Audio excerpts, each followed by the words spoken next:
उद्धव ठाकरेंचे 6 खासदार आता अधिकृतरित्या एकनाथ शिंदेच्या शिवसेनेचे झालेत। फुटलेल्या 6 खासदारांना निलंबित करण्याची मागणी ठाकरेंच्या शिवसेनेकडून लोकसभा अध्यक्षांना पत्र पाठवून करण्यात आली होती।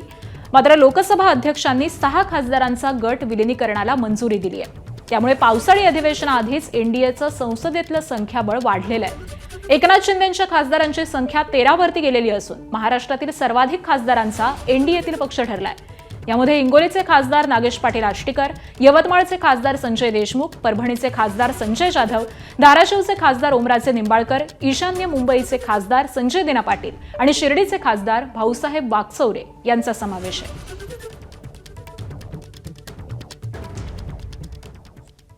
दरम्यान यावर उपमुख्यमंत्री एकनाथ शिंदे आणि खासदार श्रीकांत शिंदेंनी नेमकी काय प्रतिक्रिया दिली आहे तीही पाहूयात। हे सगळे ते मोजायला होते का पैसे? मी एवढंच सांगतो, ज्यांना खोक्याशिवाय झोप येत नाही, दिवसा रात्री स्वप्नात देखील पैसे दिसतात, खोकेच दिसतात, त्यांच्याकडून काय अपेक्षा करणार आपण?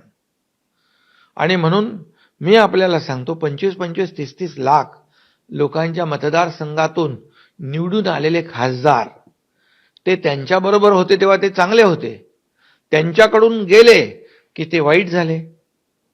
आणि म्हणून मी सांगतो, जे आलेत ते केवळ आणि केवळ त्यांच्या मतदारसंघातल्या विकासासाठी आलेले आहेत।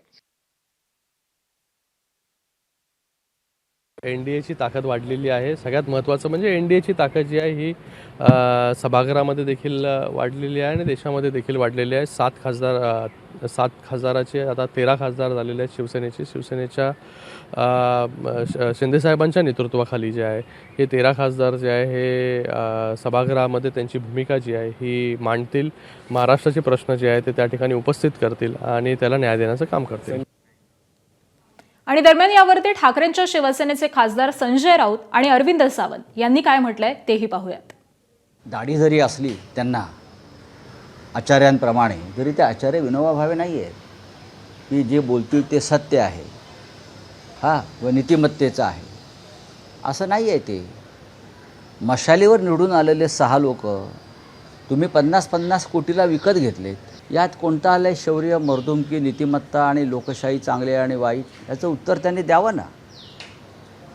तुमच्या चिन्हावर निवडून आले असते, आम्ही जे आले नंतर आम्ही काय म्हणतो का नाही वा तुमचे निवडून आले, मतं उद्धव ठाकरेंना पडलेली आहेत, मशालीला पडलेली आहेत, तुमच्या चोरलेला धनुष्यबाणाला नाही। आणि तुम्ही काय आम्हाला सांगताय? एक दिवस ही दाढी, एखादा हनुमान येईल आणि जाळून टाकेल तुमची दाढी, लक्षात घ्या।